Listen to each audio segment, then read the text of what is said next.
Let's go. All right, guys. So this is our first podcast with first guest. My name's Sam Flanagan.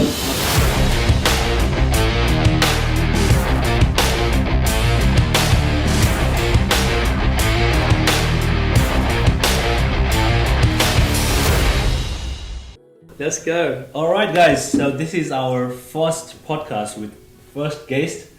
Thank you very much, Samuel, for coming in our podcast. So, what do you think of the setup? Amazing. Well, first of all, thanks for having me, Nick. I'm really happy to be here. You guys have got a great setup. It's really nice. Like, it's really cozy. It's really good. Like, you've done a lot here, and I can see that. And I know for you, this is just the start. So I know you've got a lot more to come, and you're going to keep expanding. But it's a really good place to start at. So yeah, thanks for having me here today. Thank you very much for that. I mean, if like a lot of people they don't know about you, so why don't you give yourself an introduction? Yeah. What you do and everything. Good shout. Okay, mate. So my name's Sam Flanagan. I came from Nottingham originally and moved to Cheltenham where I met my wife. We bought a property. It was a double garage and it was really run down. Like, it needed a lot of work doing to it, but we bought it for that reason. So we bought the double garage and then we ploughed everything that we had into it, literally everything. Sorry to interrupt. Is that for you to live in, or? Well, we initially did it to live in, but then we knew at some point we were going to sell it because it was an investment for us. Yeah. But it was when it's your first property, it's quite, because you're like, oh, we want to live in it, but then we're like, well, actually, we're doing a lot of work to it. My wife did not want to sell it. She was like, we're living in this. This is our forever home, and I'm like, this is an amazing house, but it's not our forever home. Like, we can do, this is we've done a good job, but I think we can do better than this. So we lived in it for 5 years while we were doing it up. We ran out of money at one point, so that was really difficult, but then we got it sorted and we got it done. And then I read the book Rich Dad Poor Dad and changed my views on everything. And I said to my wife, I said, I've read this book, it's very good, and I said, right now we need to rent the house out. She was like, I'm not renting my forever. Because she handpicked everything and decorated the property, everything. Oh, mate, like the interior design was all down to her. She did the whole thing, and she loved that sort of side of it. I mean, to be honest with you, because we did such a big extension to the front as well. So you imagine a double garage with two garage doors. We did an extension which was double the size all the way out as well. And I was on the tools myself. I had multiple jobs at the time, and I ended up in hospital 3 times. Really? I kept passing out and collapsing. I was working too hard, man. Like, you know, it's like in your burnout. Yeah, I was burnt out. I was burnt out for sure. How many work you doing that time? I had a job with an international company on the tools, so I was working that like from 7 in the morning till 6 at night. Then I was doing on call at night time for that same place. So like if there was a fault on a system, I would be 24/7. I would be 24/7 for that whole week. Wow. So I could get called out. I might have to drive 2-3 hours to go somewhere to fix a problem to come back. And then what would happen is they give you a little bit of time off the next day. But what I would do is I would sleep in my van. So I literally slept in my van, in the back of the van, and it meant that, because what would happen is I'd do a full day. Sometimes I wouldn't get home until maybe 8 or 9 o'clock. And then what would happen, right? I would come home, I would have a bite to eat, I would get into bed, and I'd lay in bed. I'm like, right, I'm so tired, I'm going to go to sleep, and hopefully I don't get any calls. I lay in bed and my phone would ring. And I was like, oh no! So I have to get out of bed, get changed, get in the van, drive to, it could be anywhere, because I would cover 12 people's areas on call, fixing faults. But I just kept thinking about the money, because it was really good money, and I kind of learnt now as I'm older, you can't do that forever. Like, you will just burn yourself out, and I did. I would sleep in the back of the van for a couple of hours. I'd get up, the time that they would give me off the next day, I would work on my house.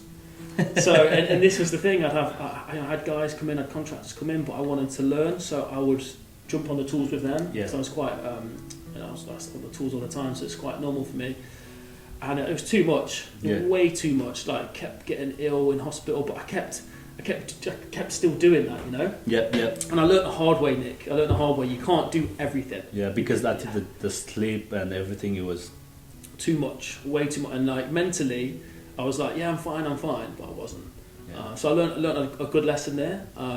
But Jordan Peterson says something like this, where he says, like, in your 20s, you should push yourself to the max, find out where your limit is, and then as you get a bit older, you know your limits. And then as you get older, also you start to work smarter, not necessarily harder.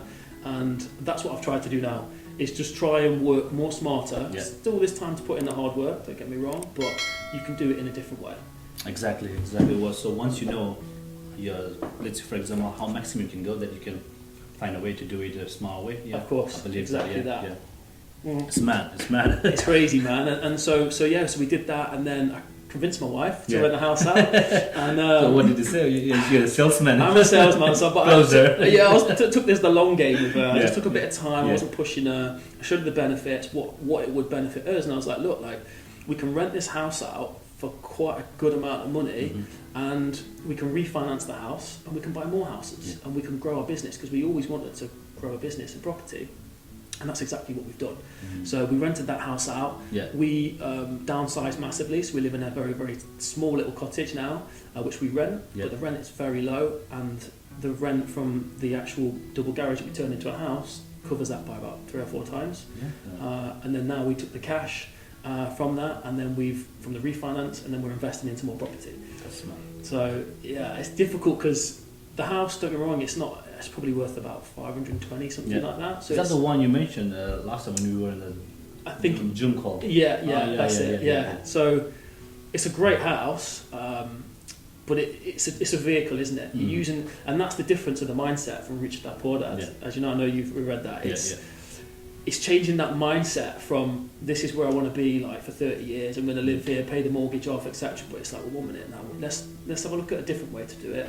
And I've always watched Grant Cardone. I know you're massive into Grant Cardone. And I was just like, he always said, he was like, he said you should rent where you live and then rent out what you own. And I was like, oh, that seems a bit crazy. Like, it's a bit in the UK, that's not the norm, really, is it? They're not really taught that. Yeah, exactly. And you know, in the UK, it's taught in schools. You go to school, you go to college, you go to university, you get a mortgage, you live in a house until you're late, until you're 60, 70, you retire. But I liked Grant's thinking, and I know you're a huge fan on his thinking, because it's so different, isn't it? Yeah. It's like he says, whatever the masses are doing, you should probably do the opposite. Exactly, and you have got the result as well. So based on what he said, that's what we're doing at the moment. Right now, we are buying 2 houses in Lincoln, but we are planning to rent a house. Yes. So hopefully next we have found one new build 2-bedroom small for triple build. It's like decent house. Of course. So that's where we're gonna rent and live there, and the rest of the house we're gonna invest. Yeah. Just trying to get as much as cash flow possible. It's the best thing. Also, I find as well, Nick, when you rent somewhere where you're staying, you're not necessarily tied to that area. Yeah. Like if you go, do you know what? Actually, I want to go and live in London for 6 months or a year, or I want to go up north, or you can do whatever you want. Like, Exactly. When you're living in a house that's on the mortgage, you're probably not going to rent your house out for 6 months because you're thinking, oh, this is my house, this is my pride and joy. Whereas when you're renting, you're like, who cares? Yeah. Go wherever. Like it gives you freedom. Freedom, exactly. It gives you freedom, so you're not tied up in the property. Yeah. The Grand Currency, anyway. Yeah, that's mad. I mean, now the things that you are doing, it's crazy. Yeah. And now, by the way, congratulations! You are now one of the team in Tyrannus. Yeah, thank you. And yeah, that story is mad. Yeah. We never expected that actually. We were driving from office to homes, and you called us. Yeah. I said, Nick, I watched your podcast and I saw Tyrannus. Now I'm in the team. Wow, Well, I've got to thank you, mate, because if it wasn't for you, I wouldn't have done it. Because I literally saw you at Peak Performance at the networking event, and I was like, Tyrannus, Nick's there, and I'm like, I've heard of Tyrannus before. Who's this guy? Like, Nick's there. It's got to be a good event. Like, I know you only go to good events, so I'm like, it's got to be this guy. I want to find out. Yeah. So I looked him up, and I was like, this guy's changing the game, like in the real estate market. And I was like, I've got to be a part of this. Like, I've got to be a part of this. Then I watched the TV show Mega Mansion Hunters, which is really interesting. Don't get me wrong, TV is TV. So now I work with the agency Tyrannus. Obviously, things are bigged up, so things aren't fully real life, because that's what TV is, isn't it? Yeah. We met a few of the potential buyers who were in the Tyrannus TV show. No, how did you get on with them? It's all right. We just had them. We saw you on the TV and this like that. Oh Yeah. Everything was set up over there. So yeah, it's different. And there's another TV show coming out. I think it was starting it next January or February, which would be for Channel 5. Oh yeah. So essentially what I'm trying to do at the moment is I'm trying to be in the forefront to go on that, because I think it's a good opportunity. Yeah. So we'll see, keep you updated on that one. Yeah, sure, man. No problem at all. I'm really happy for you. Thank you, Nick. So So tell me, so now you're working in Tyrannus, right? Mm-hmm. And what are the jobs that you're working at the moment? So I've got Tyrannus, real estate, we're selling luxury properties. I've got another job where it's an international company. It's a sales job, which I know I've done it for a while. I left there, went back, and it's not what I want to do forever, but it's something that I know very, very well. And then also the property development, my own property development side of things. So yeah, it's like 3 jobs again. How you manage time? How you manage time, Sam? This is massive. Yeah, it's crazy. Like my mum said to me, I was on the way here, and I was talking to my mum. I always like to check in with her, see how she is, and she said, "How do you do all this? How are you doing it?" I'm like, I don't even know. I just said, I think when you do what you love, you don't question it. Like exactly, you guys, I know how hard you guys work. I know what you do. Like you go all in, and a lot of people look at you guys as well and go, "How are you doing this?" Like, but you just do it, don't you? Like you don't feel like, oh, this time I need to have a break. Oh, I need to go there. No, cracking with what you need to have, the pride and everything. You just go on until it's finished. Yeah. So true. You never feel like it's interesting when you do a job that you don't enjoy. You're always thinking that you're clock watching, but when you're doing what you enjoy, it's never a question. It's never like, oh, I know like you recently where you had the flat tire, didn't you? And you were out late, you were out early that morning, seeing viewings all day, and then get a flat tire, but you just kind of get on with it. Like exactly, that's how your life goes, isn't it? And I think it's not about the problem, it's how you react to it. Yes. How you react. Definitely. Like if you start with any problem, you're like, oh, this is a problem. You always end up in a bad mood or things like that. Oh, this all that happens to you, but it's all just a problem. I'll fix that. So true. Yeah, when we had the flat tire, we waited for 1 hour, 30 minutes, something like that. Oh man! Because the guy who came to help us, he came all the way from Leeds, so he was in Leeds when he get the job. So we had to wait there. But anyway, that was done. And on our way, we got a deal from Deal Sourcer. No way. Yeah, now I have a few hours to qualify the deal, otherwise I'll lose the deal. And now I'm on my way to home and flat tire. I was like, whoa. But again, mate, something like that for you is it's not a problem. Just think, all right, well, we've got to get the flat tire sorted out. We'll carry on. We'll speak to the sort. We're going to sort this out. Yeah, exactly. When we were in the motorway, I was just checking the deal. Checking the right move. It's just like, forget about the car. Let's just think about they'll business. fix the car. I'll just focus on the deal. But that's the thing, and I think that a lot of things boil down to mindset. Yeah, it's like you've got to create that mindset, that resilient mindset that anything can happen around you, but inside you're cool, you're composed, you know what you're doing. Yeah, like changes everything. Doesn't exactly, it just changes everything. Like we get. It's like day because we have multiple renovations going on. Builders, even if the small jobs, builders complain, oh Nick, power cut. Yeah. You need to call me immediately, it's emergency. When I call them, it's power cut, alright, okay, give me 5 minutes. Call the company, alright, there's a power cut, done. It's just like, exactly. Nick, there is like too much waste in the garden, neighbors complaining, it's getting worse and worse. Okay, give me a few minutes. Call the skip guy. Alright, can you take that? Yeah, that's fine. Done. Job. Yeah. Just how you react to every problem. Yeah, it's totally on that. I think. Literally, there's a guy called Jim Rohn, and I watch him on YouTube. Jim, I've heard about the name. Yeah, heard of it. Yeah. And he's an older chap now, but he says that don't wish that your problems were easier. He says wish that you were better, and then become better. So he's basically saying that like in life, the load that you get on your shoulders is not going to get easier, it's not going to get lighter. You just need to get stronger. Exactly. And it's quite hard for a lot of people to get that, because a lot of people would think, oh, my life's difficult right now, this is hard. But like life is hard, you just need to choose your hard, and you just need to get better. Exactly. You know. It's true, it's interesting. Yeah, man, and I think it's with the environment as well, isn't it? Yeah. Environment, like for example, now we have people like you, positive mindset, making things happen, and like, all right, if he can do it, like we can do it as well. Yeah, man. And the conversation as well, like whenever I speak with you, you're always in high energy. Oh, Nick, there's things going on. Yeah, I'm like, it just build momentum for us as well. Of course. And like just environment, I think that's massively is going to change the life. 100%. Isn't it? Yeah, I mean, and to be honest with you, mate, it's like when I first met you. You know, we were talking about property, and I had the one, and you had multiple, and I was like, you're inspiring me, man. I was like, that's where I want to be at. You know, so I really appreciate it. Yeah, you help each other. I think that's what life's about. It's helping each other. You know. Yeah. So yeah, no, I appreciate you, mate. No problem at all. I really appreciate it as well.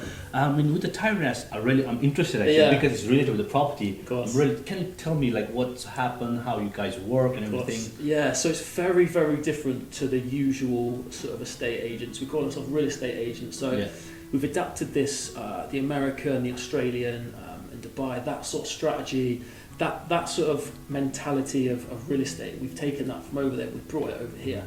So we've really disrupted the market quite a lot. So I think that there's a lot of amazing estate agents. Some are phenomenal, but there's some that in any field that don't quite hit that mark. So for me, it's like what I want to do is the ones that aren't hitting that mark, I want to come out and I want to help that vendor, that client, because I feel what we do is so different and so outlandish in a way that I'm like, this is helping a lot of people. Like I see it. When I first joined the brokerage, when you join the brokerage, you don't get paid a salary. So that's the first biggest difference. Commission. So it's commission only. So a lot of people will not, in this day and age, it's very much an older way of thinking, I think. And in this day and age, when you have a salary, and I've had a salary, in my opinion, it's a dream killer. I think it actually tears away your dreams. Not for everyone, but for most people. If you're creative, like, I know you're pretty creative as well, like, if you're on a salary and you're not going to get anything else, you're not driven. Like, there needs to be some driving factor.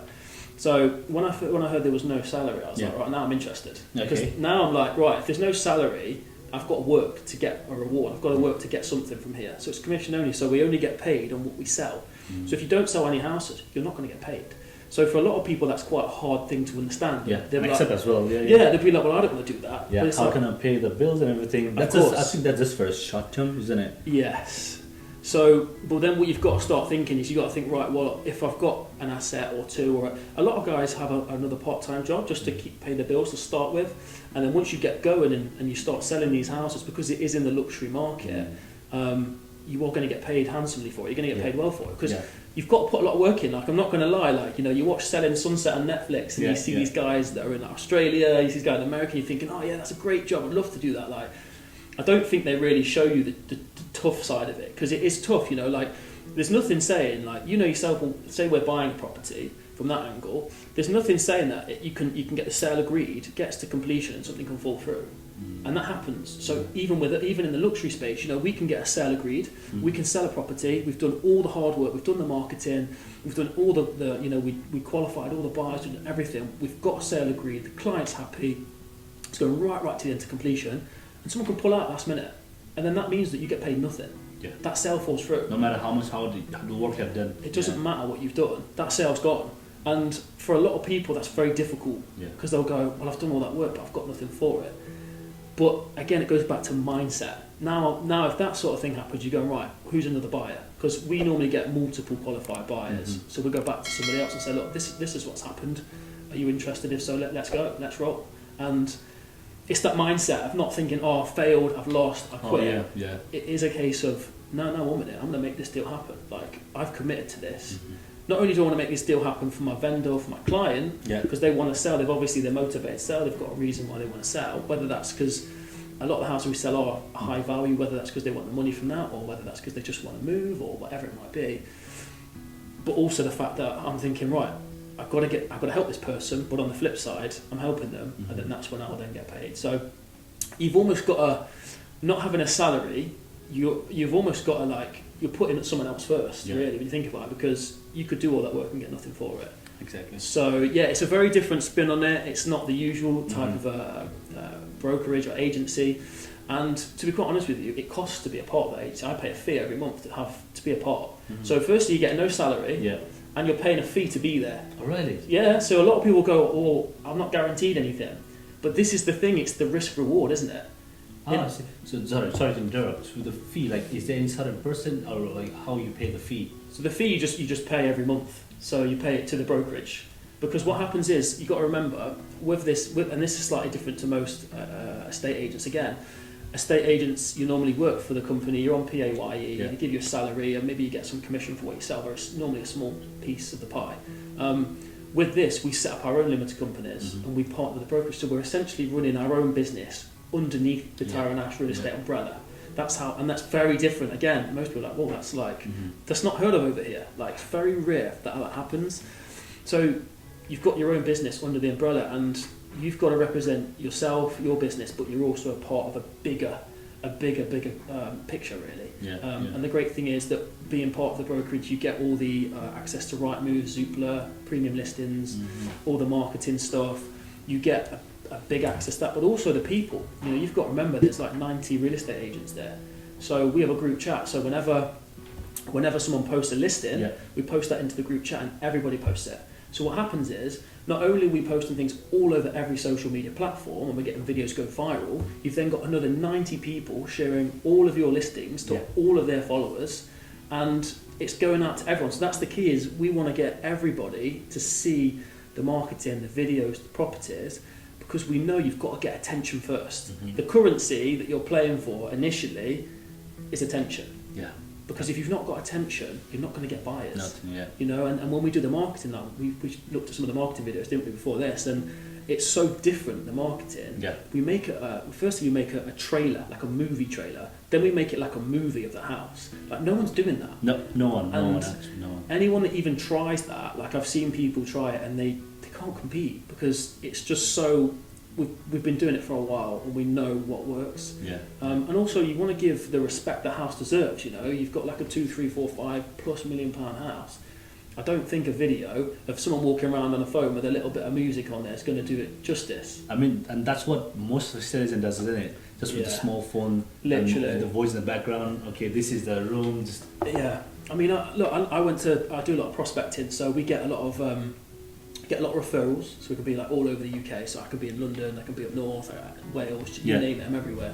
And so basically, I was doing a bit of prospecting the other day. So obviously we get referrals, we get leads come to us, but a big part of our business is going out and speaking to homeowners. Another thing that agents don't normally do. People, a lot of agents will probably put like a letter through the door, but that's it for us. Just wait for the response. Yeah, we knock on the door and have a conversation. Just say, hey, look, this is who I am, this is what I do. Look, I want to see how you're getting on. I want to see how your position is in the market. I always say, listen, if you've got an amazing agent, you're getting viewings, you're getting offers, and you think you're getting great traction, I just say, hey, I can't help you. I'll just say, hey, here's my details. If I can help, give me a call. There's no pushiness, nothing like that, because if someone's already okay, I'm happy to say, hey, I can't help you. But if you're struggling with your agent, if you're struggling to get viewings, to get offers, that's where I can help you. And that's where I said, let's sit down for half an hour, informal conversation, and let's see where we're at. I can explain to you how we do things differently, understand your scenario, and if we're a fit, we're a fit. And I think that sales is done right. I think the old way of sales, of pushy this and pushy that, I don't think that that's right. Because a lot of people, when they say, oh, he's a sales guy, they're like, oh no, he's going to use these ninja techniques on me or something, you know, but it's not the case. Like, sales done right is that you're both congruent and you're on the same page and you're working towards a goal that firstly benefits the client first and then benefits you on the back end, but you've got to put that client first. Exactly. But just going back to what I was going to say, is that I went to this one property and it was phenomenal, like it was remarkable. It was a mile-long drive and it was on a cliff. This is in Wales, this was like a few days ago. Oh, okay, yeah. And actually I've got some pictures I could probably show you actually, and you drive down this drive and it's so nice. You've got the Celtic Manor over there, which is like a big hotel in Wales, and the views were just unbelievable. And I was driving down this drive and I'm thinking, this place is like amazing, like it's so good. Got to the house, I'd seen it on Rightmove, got to the house and it was huge. I was like, whoa. And I saw a chap there, a guy. I said, oh hi, good morning, how are you? He said, yeah, you're all good. He was in like workman clothes and a van. I said, oh, do you own the property here? I had a bit of a feeling that he owned it. He's like, yeah, I do, yeah. And I was like, wow, this place is remarkable, like, it's just stunning. I was like, how are you getting on at the moment in the market? He said, well, we've had it on the market for 3 years. 3 years? I was like, sorry, what? He was like, 3 years. I was like, sorry, can you say that again? He was like, yeah, 3 years. I was like, wow, like, what's going wrong? Like, what's happening?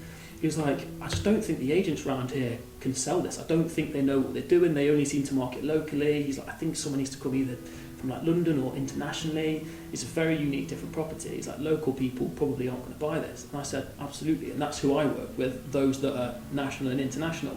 But funnily enough, got talking to him, having a really good conversation. Yeah. And I said, so what's happening with the current agent? He said, well, I've got a viewing today. He said, I'm not really that happy with this agent. So I'm going to give him another week, maybe just over a week and a bit. He said, I told him I'd give him another week and a bit. So he said, I'm a man of my word, I'll let him do it. And then as I sort of continue this conversation, I look over and a car drives up. Yeah. He said, who's that then? I said, oh, I'm not sure. Guy gets out, he went, oh, that's my agent. I was like, oh no, so I was like, I've just come here at the same time as your agent. He was like, yeah, he said, just give me 2 minutes, let me talk to him. Yeah. And he said, I'll come and speak to you. And I said to the gentleman, good morning, how are you, okay? Very polite. And I think you should always be polite to everyone. And then he went off, and then the vendor, the seller, came up and met me, and he went, oh man, he's like, I wish you could just take over this now. He said, I don't like this guy. He's like, hopefully he's going to bring me a buyer. So he said, look, I'm going to give him 1 week. If he doesn't bring me a buyer, you can come and sell this for me, no problem. So I was like, amazing, brilliant. But I wouldn't have got that if I hadn't gone and just knocked on his door. If I'd have driven down his driveway. And then off the back of that, I was like, because he's got a roofing company, I said, do you do much property development? He went, yeah. I said, I've got 3 projects on at the minute. He said, oh, one of them's going to be ready in a month's time. Can you come and sell that for me as well? I was like, yeah, no problem. Wow, so from one project, you got another one. Exactly. Just from going up to somebody's door, I didn't actually even get to knock on his door because I was on his driveway. That was such a long driveway. But just from going and having a conversation, like, that's it. That's all you need to do. You don't need to come up there with a big sales pitch. Just have a conversation with the guy and say, how are you getting on? If he's getting on, great, no problem. Here's my details. Let me know if I can help you. If not, give me a call another time. No problem. Yeah. No pressure, man. Just friendly. If I can help you, I will. If not, no problem. Yeah. I think that's. If I take you back to the salary, I think that's the difference because salary people, they know if they do the work or not, they'll get a salary. Of course. The people who will get commission, they will find a way, like you did, right? From one property, you got another one as well. Yeah. So once you sell that house, which you will, I know you will, and the owner will contact his friends, family. That you get more. That's the difference between salary and the people who have like open-minded, where they come with different strategy and commission bit. 100%. Yeah. Well, it's a different. You've got to think outside the box, and I think that's probably the key in life. And I know you do think out the box a lot, but you've got to because everyone's thinking inside this box, and it's like there's a bigger world, there's a bigger picture out there. You've got to try things, and look, not everything's going to work. There's things that I do, like I have a follow-up system where I follow people up that I've been and seen, or I've had a market appraisal, or whatever, and I have a system that I follow up. So multiple times a week I'm ringing these people, but whenever I ring them, they don't ever tell me to stop ringing them because I've built up a rapport with them. Even if they're not ready to sell that property yet, I'm just a friend to have a conversation with. Yeah. Whenever that time comes, then you will be in the first contact. Exactly, but I'm not pestering them. I'm literally ringing them, and I think it's the tonality. It's the, hey, like, I actually want to see how you are. Like, when we met, we got on really well. You're a genuinely really nice human being. How's things going on for you? And just from asking the questions and picking up that phone, you'd be amazed what you get. Yeah. So it's funny. I'll tell you one story about the salesman. So last week I attended an online seminar. I don't remember the name of the property educator. It was kind of for essays or accommodation. I was just interested. I just popped into my Facebook or something like that. I linked and I registered for the email and for the seminar. And I didn't even attend the seminar because I think I was driving or somewhere else. Sure. Then the sales guy, he called me. And he called me and said, I see you are registered in the seminar. And what are you looking for? I said, like, no, I'm just looking here to see if there's anything I can pick up. Just normal. I just want to be in around where I can learn or maybe pick up a few things. And I said, okay, that's fine. And what are you working on? I said, I'm working in BRR. I have a project going on. I have a mentor already. And you know what he said? If you have a mentor, why you are here then? I was like I said, just to pick up new things in case if there's anything I can learn. And again, he said, like, okay, and what do you want to learn then? I was like, all right, okay. I said, I kept on saying the same thing. Yeah. Listen, I'm here just to see and just to be around with the networking, the property especially. And I was like, okay. But this guy was keep on pushing me. I was like, yeah. And I said, like, what you can sell?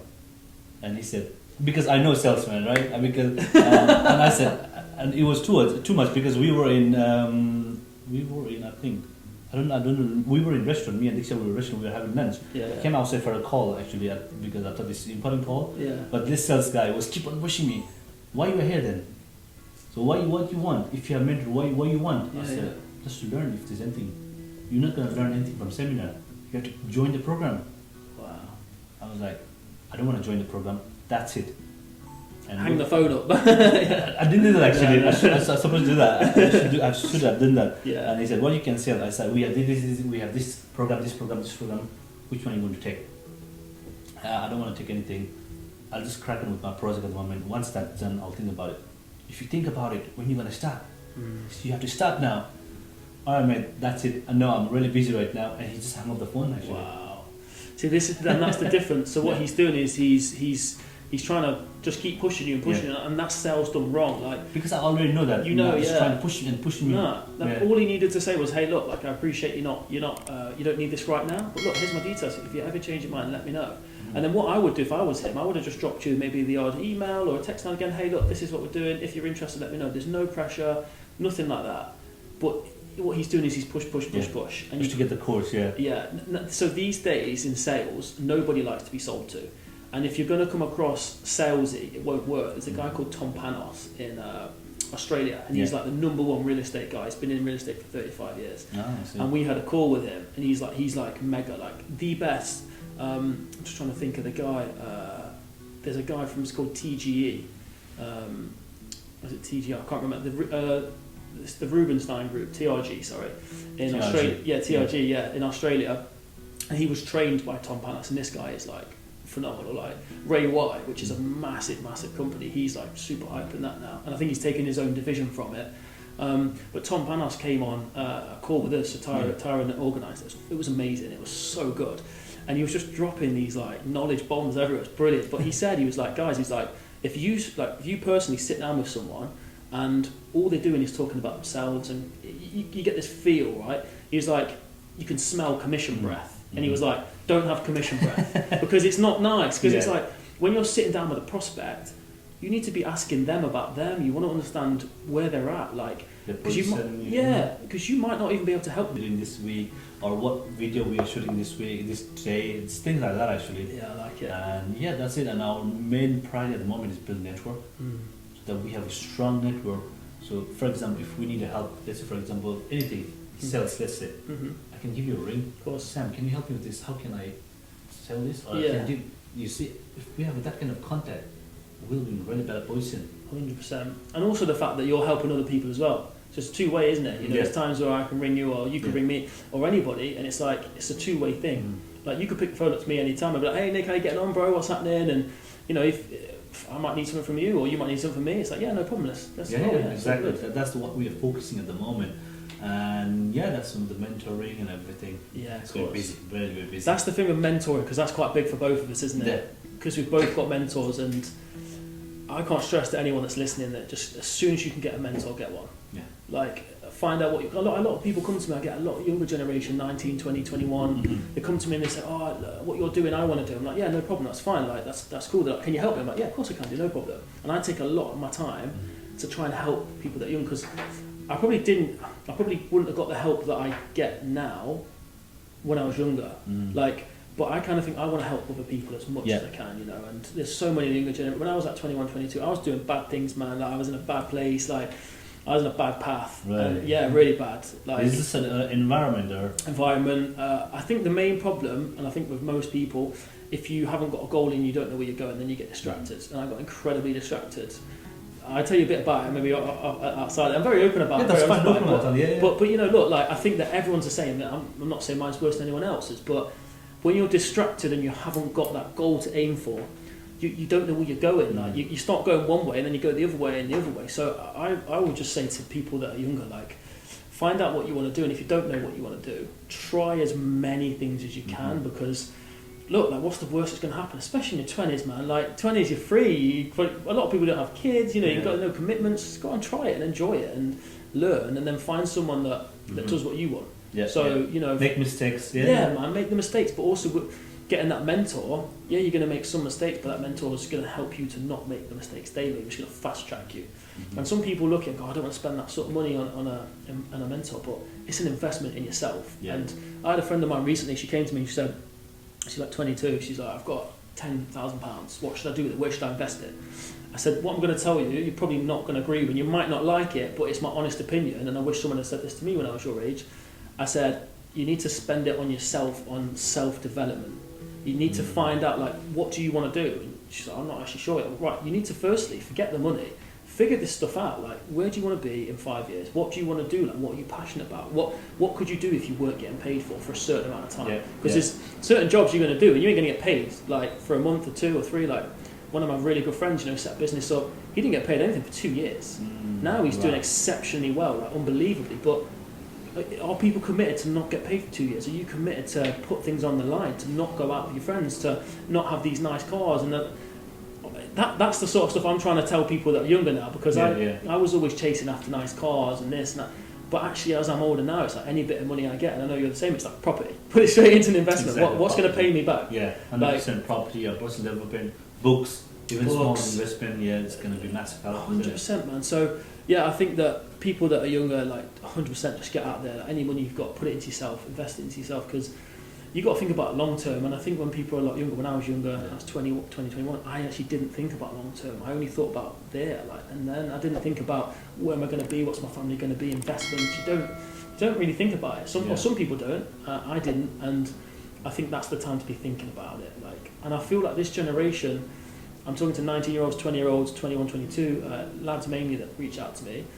They're very, very more aware. Like, when I was that age, I was not that aware. And I think with social media nowadays, you can use it and leverage it massively. Yeah, social media, I think it's like a two-sided weapon. Either you can use it to help yourself, or it can destroy you as well. 100%. Because there's tons of negative content on social media which can destroy your life, isn't it? This is it, and I think that, like, sometimes it's very easy. I know that you and I have got our own social media guys now, but prior to that, when I was doing my own social media, I'd put the reels together, I'd do all the copyright, I'd post it, and then I'd somehow find myself watching everyone else's things, and then I'd spend 10 minutes, 20 minutes, and I think, why have I spent all that time? Like, why am I doing? Like, I've tried to switch my mind from a consumer to a creator. Yeah. Because I'm like, if I can consume and sit there all day and watch an hour or 2 hours or 5 hours, but it's probably not going to change my life. There is some things that I watch, and I don't know if you're the same, Nick, but some videos I watch and I'm like, bang, that's actually just given me a bit of an inspiration, you know, and it's like, that's driven me now. I'm like, right now, that's given me that I needed that. But some things you watch and it's just mind numbing, like, so I always try and think, right, I want to create things that's going to change somebody else's life or help someone in some way, instead of me sitting there and just consuming all day. So with the social media, I'm also trying to learn. For example, there's a good, let's say, social media influencer. When I check their account, I try to learn what they're good at or what's looking good. That I can copy and use in my content and everything like that. And now we're doing slightly changing our podcast, especially with the Nepalese language. Now, instead of just property, we are trying to cover all the content, reaction, not kind of prank and things like that. It's kind of reaction, personal opinion, just to get more attention and content, you know. Yeah, and it's real as well. It's very easy on social media where you see people in flash cars and houses and all these things, but actually, I think you've got to show a bit of a real side, you know. And I really find that, like, if I'm doing my pictures, you know, if I'm sitting there with a client, I'm pitching to a client, I always show a real side of me. So I'm not a very emotional guy in the slightest. I'm normally just a happy kind of guy. I just get on with things. I don't really get upset. Nothing really phases me. But I always try and show them a bit of a side of me that's a bit weaker, because what I'm trying to show is I am a real person, you know. And I think that if you're going to go around all day and you're going to take videos of yourself, if you just succeeding all the time, you're not really showing the real you. And I think it's key that you show the problems. I know you put your, you know, sometimes if you get an issue, you will show the problem, but then you show the solution. And I like that, because it's like, this is real, this has happened today, but we had a solution and we fixed it. But people will appreciate that more than just seeing a picture of something finished and done. Yeah, that's great, it makes a difference. Yeah, I totally agree. And with a mentor, you know what? So we have let's, for example, I'll give you an example. There was a guy, and he was interested in property. That time I wasn't doing property, especially VRR, and he said, Nick, I think I should do property VRR. I should do things like that. And I said, all right, okay, why don't you have a mentor or maybe do a course so that you know what's going on and you know everything? And he was like, what? Why should I spend my money on a course? That is waste of money. Instead of that, I will do on my own. I will make mistakes and I will learn. And I said, okay, that's fine, all right, you can do that. But if you have someone or you have done a course, you can save your time and money. Basically, I will be faster. 100%. And he's like, no, Nick. And you know what? So far, it's been 3 years. You haven't done anything. And that's the problem. And it's hard for you because you're giving the guy the answer. You're trying to help this guy, but he's not listening. No. He's not listening. He's hearing it, but he's not listening. And this is the problem. I think people I don't think they realise that time is the biggest commodity ever. And I sit down with vendors or clients, and if they ever say to me, you know, like, this is expensive or something like this, I'm like, I understand and I appreciate that, but what you've got to think about is your time. Like, when someone ever says to think something's really, really expensive, I understand, but how much is this costing you? Because some people will spend a month, 2, 3, 6 months and make no decision, and no decision is a decision. And then they make a decision 6 months later where they might go with something a bit cheaper in 6 months, but what's happened is that gap in between, that's cost them because your time is more valuable than your money. You know, if you spend money and you lose money, and look, money comes back. Money will always come back. Money, they print enough of it. Grant Cardone, they're printing it all the time. You've just got to get it. Like, don't get me wrong. Like, you should never worry about making money because they make it already. You just have to acquire it. But with time, you ain't going to get your time back. Yeah. And I think if people understood that we're not here forever, we're here for a finite amount of time. Like, you need to understand that. I never understood that in most of my 20s, if I'm honest. When I got to 30, I'm 30 now. I hit 30 and I was like, bam. I was like, whoa. Actually, like, I'm halfway to 60 right now. Like, it's still a long time, but at the same time, like, it is a long time. But I've got to get super focused on where I want to be now in the next year, 2, 3, 5, 10, because I've got a 10-year plan. For me, like, I don't drink, I don't take drugs, I don't do anything like that because I'm so focused on where I need to be. And anytime I fall off of my focus, as I said, if you get distracted, I become disruptive. I write my goals down every day, and Grant Cardone does, and a lot of people do this. I write down my goals every day, and if I get anywhere distracted, I pull my notebook out and I start writing my goals down again. Or if I'm driving or something like that, I'll just speak them. I'll speak my goals to myself, which might sound a bit weird, but I'm affirming it because I need to align myself. I need to align myself on where I'm going, because if you don't, you get distracted, and you'll end up like 100% no. In 3 years, 5 years, you'll be like, oh, where did that time go?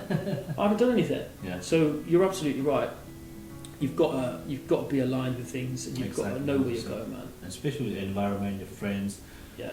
Like, you have your old friend, but that doesn't mean you need to be there with them forever. Exactly that. You need to change friends if they're not helping, if they're energy drainers. All the time they bring negative on the table. 100%. That's not good for you. You're so right, man. It's interesting because I think people, and I've seen it with my friends that have become really successful and more successful, you'll change, and your friends may not become your friends because you've grown and they haven't changed, and they then start getting spiteful. They start getting jealous. Well, that's not a real friend. Like, my friends, I want the best. I actually get more joy from seeing my friends, and I mean, I have a very select close friends. I get more joy from seeing them succeed than I do myself. And that, like, when I was younger, I'll be honest, I didn't have that. But now I'm like, when I see one of my friends succeed, I'm like, wow, he's done so well, she's done so well. Like, he's my friend. I'm amazed. Like, this is brilliant, and you should congratulate them, because that's what true friendship is. Exactly, 100%. Like, it's interesting when you start showing, when you show gratitude to someone else. It's amazing what happens in your life when you're grateful for them. And you're grateful for things. Another thing, I write down 10 things I'm grateful for every day as well. And man, I wake up every day and I write it down. And then again, I'm aligned. Because what happens is, before I do anything, if I write that down, even 5 things or 10, however many you want to do, you've aligned yourself. So I write down that I'm grateful for my beautiful wife, my son, who I love very much. You put in these things, I even sometimes, because where I live is a lot of land and there's a lot of animals, they just roam, like bunnies, and you see like cows and stuff and sheep. And I even write down I'm thankful for the sheep and the cows, and I know that sounds crazy, right. But then what happens environment, is, exactly, and I'm thankful if it's raining. I'm thankful for the rain, because if it was sunny all the time, you'd be hot. And if it's raining all the time, you want the sun. So I think when you can be thankful and grateful for everything that's around you, life starts changing, because you start thinking like, we're all so very blessed. Do you know what I mean? There's people in other countries that haven't got this. There's people that are really, really struggling, and we're here. We can drink the water and we can eat the food when we're hungry. People can't do that, and so it's very difficult in people's busy lives. You get up every day and they go to work and they don't think about it. But I think about this stuff, man. Like meditating. I'm someone that would have never meditated, man. Like, my mum told me, and I was like, nah, I'm too busy. Like, my mind's too busy. She's like, yeah, but that's why you should do it, because you need to calm, you need to relax, you need to be in one with the universe, with nature. And honestly, man, do you meditate at all? Have you ever meditated? No, mate, definitely worth trying. And it's a skill. It takes a bit of time. I can meditate for 30 to 40 minutes now. Like, literally, well, not here right now. Not just gonna go. But when I need to, I will. And I can feel it in my body. My body craves it now. Really? If I don't do it. Yeah. So the one I'm doing at the moment is just 15 minutes cold water, which is really good. What I do is I'll just think about myself. I'll just speak with myself, and I think I'm trying to relate that with the meditation. That is pretty much meditation, man. Like, you're meditating. You're in the cool bath with your body's relaxed. Then that's meditation, man. That's what I do actually at the moment, nice. and that's really helping me. Brilliant. And I'll request Diksha to try a few times. See I did it, and she said it's amazing. Nice, I like it. It's because it is. You should try as well. Yeah, 100%, man. In the morning, especially with the cold water. What we do is we fill up the tub and leave it outside for a whole night. Nice. And in the morning we just jump in. Straight in. I love that. I think that's the best thing that you can do. Like, cold water therapy is proven. You watch guys like Wim Hof. This guy goes and swims under it's just like he climbed Mount Everest in shorts, and it's like what? It's crazy. This guy's crazy. But the thing is, he's crazy, but he's actually not. He's using he's leveraging the things around us of nature that work. But I think that for a lot of people, quite a lot of people can be closed-minded, and I also have been in the past. I'm very open-minded now, and I think that if you can be open-minded to try something, like the cold plunge water that you do, a lot of people wouldn't even try it, because I get up in the morning, I'm in my house, I'm warm, I don't want to go outside and be cold, but hey, you do that every day. I have a cold shower pretty much every day, not every single day now, because sometimes I am that cold, like where I am, but most days I will have a cold shower, or I'll have it hot and then I'll turn it cold for 30 seconds to a minute, and then I'm like, it's the adrenaline, isn't it? It's like boom, when you feel good, you feel fresh. But I think the water tub that you do, the cold water tub, is better because you're in it for longer. Like 15 minutes is a long time. 15 minutes, especially when you're slowly getting inside. Yeah. From lower. Oh man. It's like everything inside you try to hold your breath and go start. Yeah, it's really good. You should give it a go. It's totally life changing for me actually. Nice. I like mindset of the energy it gives you for the rest of the day is crazy. Perfect. That's what you need. It's mad. So we talked about the tiredness because things going on, crazy cells, everything. That's mad. So what's your ultimate goal, Sam? What you want to achieve? You see yourself doing? Good questions, man. I like it. I'm normally quite specific with a lot of these things, but for me, really, Nick, it's again starting off with helping people is very, very big for me, because I have had a lot of help from a lot of people when I look back. So for me, I actually want to be a mentor for people. Like I know I do some sort of unofficial mentoring for people. I want to be almost like an official mentor, really long term for me, because helping people, consulting people, advising people is something that I'm really, really keen on, that I really enjoy. For me, ultimately, it's to have a very large property portfolio. I've got a number for me is right now within the next 10 years. My 10-year goal is to have 60 properties within the next 10 years, which is a big goal.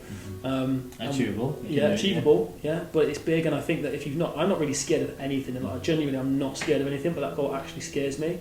And the reason is because I've only got one right now. Obviously, I'm doing a little project at the moment. I'll probably talk about that another time, because it's only just started at the moment. So that's going to be a really good project, and that's going to build that portfolio up. But yeah, your goal should scare you a little bit, and that definitely does, because I know what's involved. I know the work that's involved, but I know the only way I'm going to get there is by getting to work. I've got to get down to it. 100%. I've got to get down to the work, man. So for me, it's to have that, and to have that property portfolio is one of, in a bit of a, one of, if you want to put it in a bubble, that's one of the main goals. That rents out, my numbers figure it out to be around £50,000 a month-ish, obviously before the maintenance, before the mortgages and everything like that. And it works out to be around £15 million gross development value, something like that. So that's my goal right now from a property side of things. From a property development side, there's the mentoring things that I want to do. I want to progress. The more that I learn, the more I want to teach people. And then from the Tara Nash side, it's to be number one, to be the number one agent. You will be. Oh, thank you. I appreciate it. So, yeah. I appreciate it. Right now, obviously, I've only recently started, so I know that it's going to take me a good 6 months to a year to be realistic. Because I know in this sort of game, don't expect you're going to be number one in a month or two. It takes time and it takes consistency. So the 6 months to a year, I want to do it within the first year. Is the goal. So I'm going for that. So that's you will be. And you know why I'm saying you will be, not because we are friends, because I've seen the action you are taking, because you're trying to reaching out. Nick, how can I do social media? That's action, right? Sure. How can I do social media? Who's doing the best? What can I learn? Sales, what I can learn? How can I sell? All the things adds up. And that all makes you number one. And I totally believe. Thank you, Nick. I really appreciate that. That's very kind, man. So yeah, mate. So yeah, that's the thing. I want to go all out, mate. Be the best. I want to be the best at everything I do, because I feel like there's so many gaps. Like one little bit of a side note, but a bit of a secret, and I'll share this with you and anyone listening. If you want to become the best at something, and I'm not saying that I'm the best at everything, because I'm absolutely not, but I did become the number one seller in that sector, 136 people, and I'll tell you the secret how I got there. The reason how I got there is because I set a goal. For the first year, I'm going to do it. And I did it on the last month of the first year, but I did it, and that's the main thing. Set a goal, and I took action every day, as you said, taking action. But what I also did was I learned how to listen as well. But I actually watched everyone, right? So I watched how everybody operated. So when I started off, everyone knew who I was. I made myself known, but I took note of what everyone was doing. I went out with different people. I saw the best bits, I saw the bad bits, and I saw the bits I was like, well, that's really questionable. and I took every single person's best bits and I made a list and I wrote them all down. I wrote down all the best bits, and I basically took everybody's best bits, put them into my inventory, and I went out and I did that. I just took everybody's best bit, removed all the bits that didn't work. I saw that things didn't work, so I'd sit down with a colleague and I would see them talking to clients, and I could see certain things weren't working. They'd say something and I could see the body language of that client gone, and I thought, no, right, that didn't work in that scenario. Not to say it won't work in another scenario, but now I know that's scenario, So trying to understand, that's what I did, man. So I just literally watched everyone, took all the best bits, removed all the bad, and then I just executed. I just took action on that every day for a year. It's mad. You know what? It's actually I did the same. Okay, yeah. When I joined the army, when I was trying for our British Army, it's a kind of 1 year process to join the army. What I did is I had a group of friends, and I selected few. Those who are good at education sector, I went with them for the everything, how they do the work, how they find the questions, how they do all the things. And with the fitness, I went to the guy who is like top, whose fitness is at top. I went at tips, what you eat or how you exercise, and make sure that your fitness, your timings with the running timings, everything. And it's very similar actually. So I'm thinking about. That's something I did actually. Yeah, it's good to hear that, man. Well, you've obviously got that. You've got that mentality, that mindset where you're like, I want to be the best. I want to learn. And I think that I don't know if you can. I'm not sure yet if you can teach this drive, the passion. I don't know. I'm trying to help people and trying to guide people and teach them the things that I do and the way I think. But I don't know if that is teachable yet because I haven't given it long enough maybe. But I think that you've obviously got a bit of a fire in your stomach, like I have as well. You know, and you've just got this burning desire to be the best at whatever you do. And like I don't know about you, Nick, but I'm not technical in the slightest. Like, if I go out for a run with someone, say I haven't been for a run, I used to do a lot of jogging. Say I haven't been for a run and someone jogs quite a lot. I most likely or potentially would beat that person in that run, not because I'm technical, just because I'm like I need to win. Like